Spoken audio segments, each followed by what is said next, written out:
Hi guys, have you seen Pompeo's latest interview?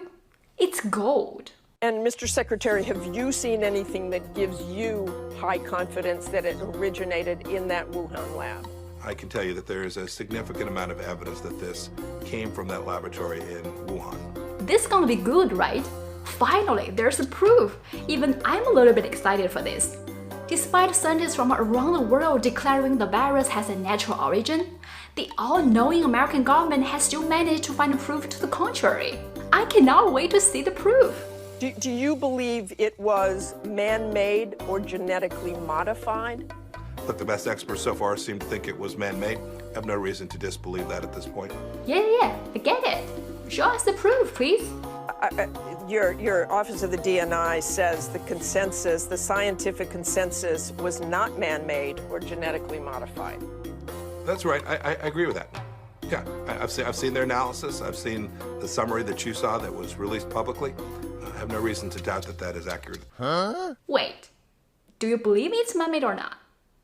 Okay, so just to be clear, you do not think it was man-made or genetically modified? I've seen what the intelligence committee has said. I have no reason to believe that they've got it wrong. So let's unpack this. You believe the claim that the virus was man-made, and you also believe the scientific consensus that it was not man-made.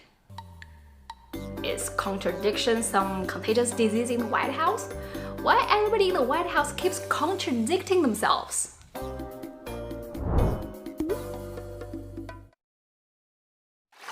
Hey, I'm Li Jingjing. I'm still in quarantine, and today I want to talk about how dangerous some campaigns can be. Trump and Pompeo keep saying they have substantial evidence to prove their conspiracy theories, yet haven't released any to the public. But does it matter to them whether they have solid proof?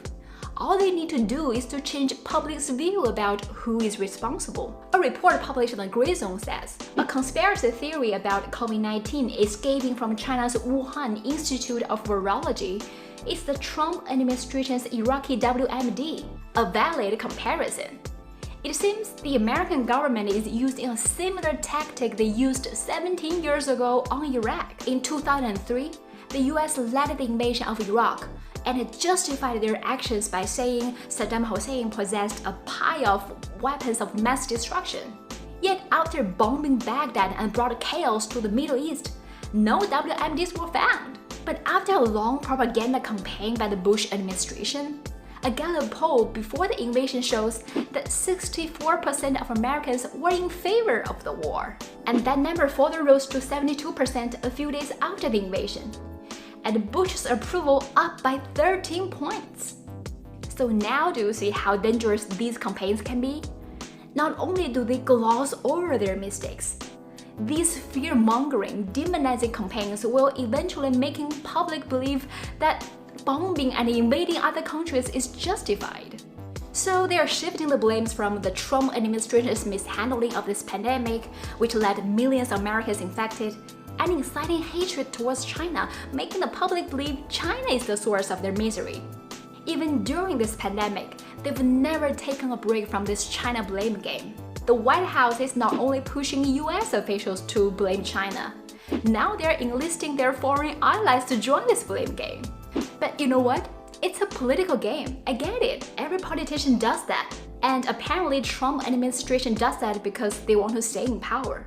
But do you seriously want to play this game while sacrificing the lives of Americans in the process? In the Iraq War, not only the people of Iraq and the general Middle East were suffered. Trillions of dollars were spent in the failed war. Thousands of Americans sacrificed their lives. And there were way too many other consequences to name in a video this short. As the pandemic wreaks havoc, America has the most cases than any other countries in the world. Maybe you should provide humanitarian aid for your own people first before helping people in other countries. Well, you know, when I listen to the press every night saying we don't have the most in the world deaths. The Trump administration cares more about money, power than protecting American lives, which should be their main objective.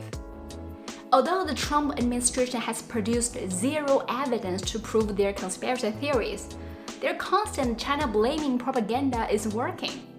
According to a recent Pew Research Center survey, Roughly 2/3 of Americans say they now have an unfavorable view of China, the most negative rating since 2005, and up by nearly 20 percentage points since the start of the Trump administration.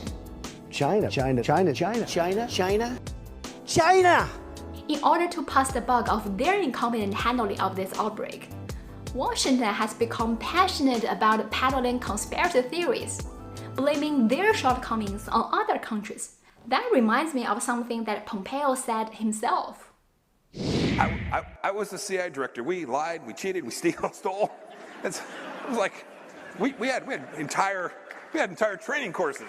It reminds you of the glory of the American experiment. Wow. That explains a lot. And by the way, what American experiment you're referring to, Pompeo?